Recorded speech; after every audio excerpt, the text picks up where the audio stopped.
Welcome back, everyone. So for this episode, this is our 10th episode, so we're going to do a top 10 tips and tricks on character collecting. Now, if you don't know what character collecting is, it's become something extremely popular in the Marvel card scene, as well as, I think, some other scenes too. But especially for Marvel cards, they've gotten so massive in size, so many tiers, so many inserts, so many different things you can chase, that a solution to this, because most of us Marvel card collectors started collecting Marvel cards in sets, not one or two cards, not just the rare inserts, but full entire sets, because it was possible back in the day. Now, not so much. So I'm going to show you the tips and tricks into character collecting. Enjoy.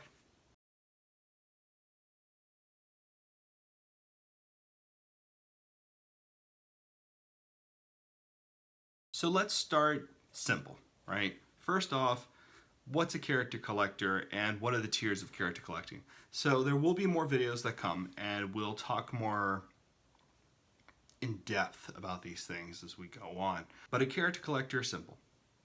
Basically, the person would pick a character and say, okay, I'm going to collect every trading card from that character.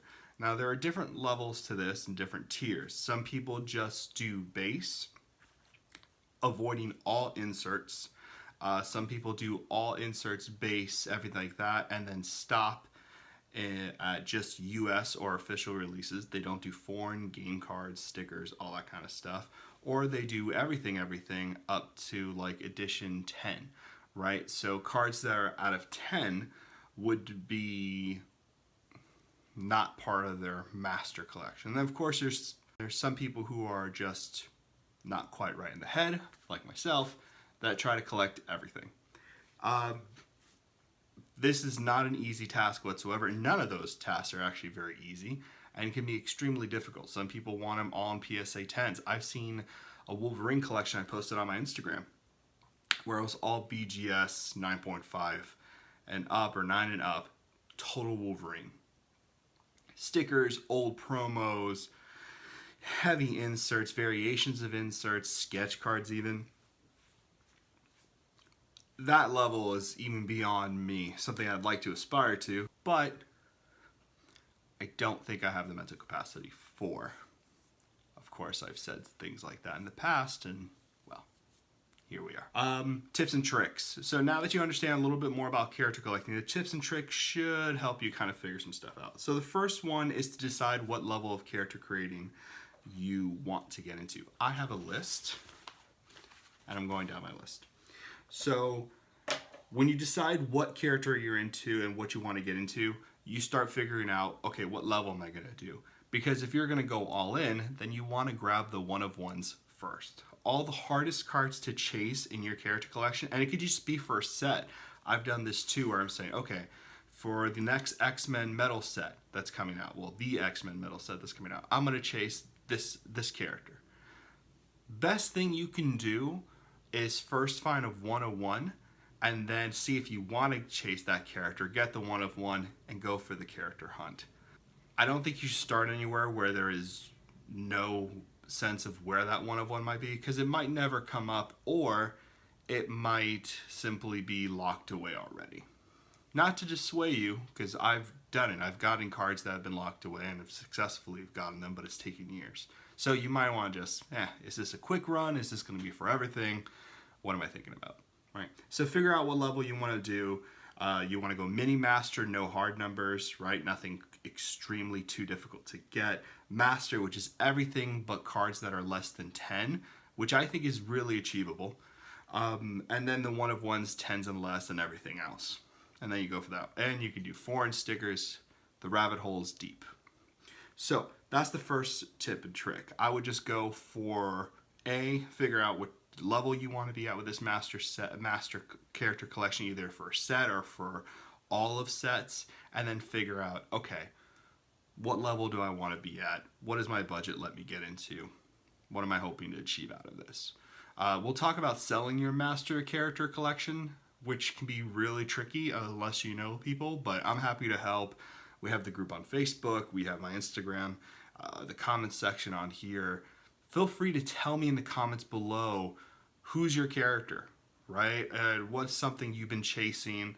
What's a collection you've been putting together? And hopefully on this YouTube channel, we can build up a little bit of a network for character hunters. I do know a lot of people who collect different characters, so again, need help, you can ask me. Good. So let's go ahead and do the next tip and trick, which is checklists. So checklists are huge. You might not know this, but if you go to Beckett.com, if you go up to this Jeff Allister site, if you go to this site as well, or this site, I'm just going to list them all here for you. Check all these different sites, look at these different resources, and take the time to build up a checklist for all your cards. The other thing you should be looking at is eBay. Go to eBay, type in your character name and card, and put highest priced first, and then go down. That way you can see where your budget is. That's one of the best things you can do, because then you can see, okay, getting into Spider-Woman, or whoever, right? Gwen Stacy, whatever you want to get into, Howard the Duck, right? Let's do Howard, because Howard's cool. If you want to get into Howard the Duck card, highest priced, go down the list. That way you know what your highest buy-in is. Also check COMC randomly, but COMC is also a good one. Some cards are really great to get there as well. But on eBay, just go down the list and see what you need. There are going to be cards that creep up on you, cards you didn't know existed, short prints, super short prints, whatever they're called, rare inserts, pack inserted autographs. That got me with my Surfer collection. There were things I didn't know existed. That's really fun. QFX is a really good one. Those have autograph cards in them. They don't advertise it, but there are 35 each, and they're actually different textured on the surface, so you know they're authentic. Really awesome stuff. Okay, so checklist tip 2. This is my third tip. Third tip is find another character collector who's collecting the same character as you. I know, you're thinking to yourself, why do I want to know my competition? I'll tell you why.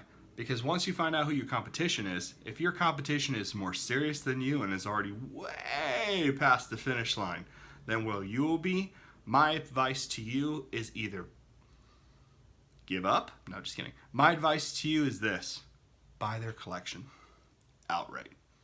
I know it's going to be a lot of money, but if you're serious about collecting that particular character, ask them, hey, would you sell all of it?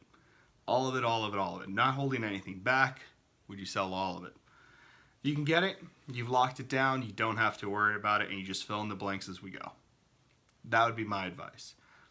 What's also happened with other character collectors I know is that they've thought about doing a character, they met the character collector, and they thought, this person's way too past the finish line, like I said, or there's a lot of them, right? Like if you're thinking about going for the big boy like Venom, you're going to realize that there's like 10 Venom collectors out there. Right? And at this point, there's a couple things you can do. You can decide, do I want to go only sketches? Do I want to do only this set? Do I want to do this particular insert?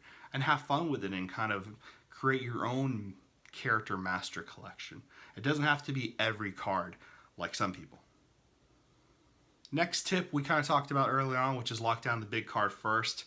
I'm just going to put that out there again. Lock down the big card first. The biggest card, the one of ones, the hardest to find. If you can lock down that first, you're golden. No matter how difficult all the other cards will be to get, even if it takes you forever, trust me, once you have the one of one, all the printing plates, all that kind of good stuff, no one's going to be able to pull that out of your hand, and eventually tens will come up. I know it's difficult, but the wait might be long, but I promise you, once you've locked down the 101, you got nothing to worry about. Okay, next tip is selling. Okay, if you ever decide to sell, you probably won't. That's the truth of it. Character collecting's not for people who are flipping. You'd be surprised what a lot of people will do when they find a character that's in high demand. They'll throw it on eBay for a crazy amount thinking they'll get it, and they usually don't. Only because character collectors will just wait it out because they're in for the long game. So I've seen a lot of cards that are priced really, really high that are rare, but that no one's willing to pull the trigger on because they're not going to promote that kind of flipping. Character collecting is really niche. It's really small. It's not a market you can really back into a corner. Not really. Just because it is a labor of love, and no one who gets into character collecting is thinking of selling. They're thinking of keeping, holding. It's a PC type of collection. Next. Now, sketch cards are tricky.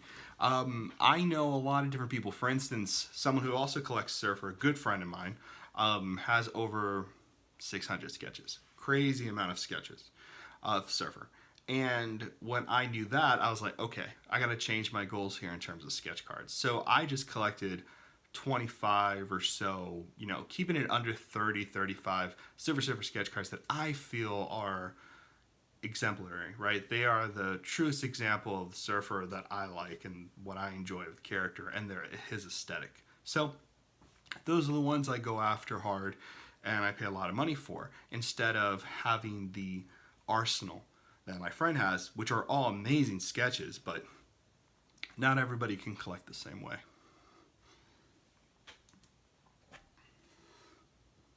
Next. This next tip, this is the thing that will keep you awake at night. Collecting foreign game cards and stickers, promos, all this other stuff. This is a rabbit hole and this is painful. As you can see on the screen here, I'm going through my binder. There's a lot there. A lot there. And I would really consider your sanity before going down that. It's fun. It's awesome to see the history, to see how different countries have pulled cards, ripped things off, done things under the Marvel license, not under the Marvel license. It's a fun chase for sure. And it does keep you busy. It's a lot. So, if you do decide to go down this road, I can help you and I'll do a whole video on all this stuff. And hopefully soon, me and my buddy Ian from the MCC pod, well, I guess we're both from the MCC pod, we'll get together and we're going to do a live character collecting thingamajiggy. But this is just tips and tricks as a precursor to that video, really.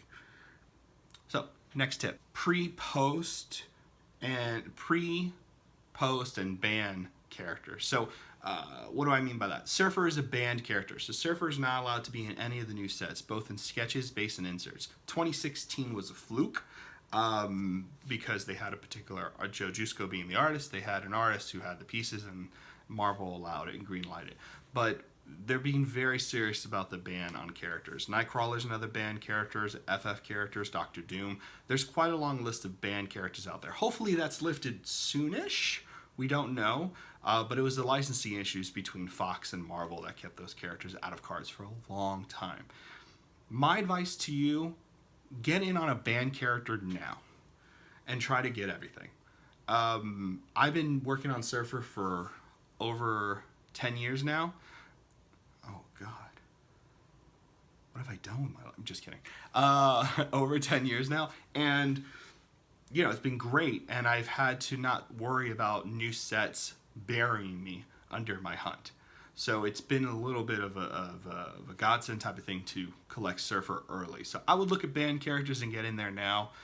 It's really fun, it's really cool, and you don't have to worry about cards burying you as you go. This will change soon. All characters will very, very much be out in the open and being used in different card products. So I would think about ban. Know if it's pre-ban, you're in the ban process now, and what post-ban is going to look like. So those are the 3 stages of where character collecting has to be really aware of what's been going on, just to understand where your cards might be. And years you don't have to worry about, and yada, yada, yada. Okay, next tip. This is the 4 checks a day tip. I know. We all do it, right? We wake up in the morning, instead of kissing our wives or husbands, partners, we go for our phone, we look at it, and we check our blue dots on eBay.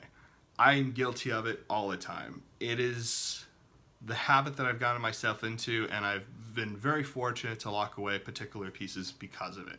So I do 4 checks a day. This is where you're going to be like, wow, Norin, you really have problems. And this is true. So I do morning, midday around 10 or 11, and after 5 p.m. and before bed. Those are the 4 mandatory ones I do. I check more than that because I'm desperate. But the reason I check for those is because of international sellers. So when you're asleep, someone's awake, morning for them, afternoon for them, and they're thinking, I'll just post this up. So what do? Do you wake up in the middle of the night to check? No. You just check throughout the day periodically and before bed, the latest, before you go to bed. Lay down, after you brush your teeth, just check it out. You want to be careful because those things will pop up, especially when you get to the rare cards. They will pop up from international sellers. It's a curse. I don't know why, but it happens. So just be aware, have kind of a pattern throughout your day of when you check your phone for particular cards. That will kind of help you lock in any auctions that might pop up, or buy it now so you can lock in something you really like. I'm going to say number 10 is grading. So if you're thinking about grading and getting into PSA, BGS, whatever you're into, that is going to be the future of character collecting. At one point, everyone will have character collections, and particular cards in high grade is what's going to set things apart. Not that it's a competition. I don't think it should be. But if you are that kind of collector like me and you want to try to get to the tippy top as much as you can, and you can go there and you want to go there, I suggest you think about grading. So what I would do is first get everything you can, just have one of everything, and then start to look through those particular cards you have and check condition. Don't worry about condition on cards rarer than 10 out of 10. I think that's ridiculous at that point because there's so few out there. Maybe some haven't been opened up out of a product, that what you have is totally fine, and it's fine regardless, right? It's whatever you want to do in your hunting of being a character collector. These tips and tricks are just things I've done. These are not things you have to listen to whatsoever or follow these rules. You really don't. So this is, again, just for you to think about, for you to deal with, for you to figure out how you want to approach this. So those are the 10 tips and tricks to character collecting. Hopefully this has been helpful. If you have things you're hunting for, or you want to talk about your character collecting, or you have other questions, I can do a follow-up video, or you can just post them down in the comments below. Like, subscribe if you can. I appreciate it so much, and I will see you all soon.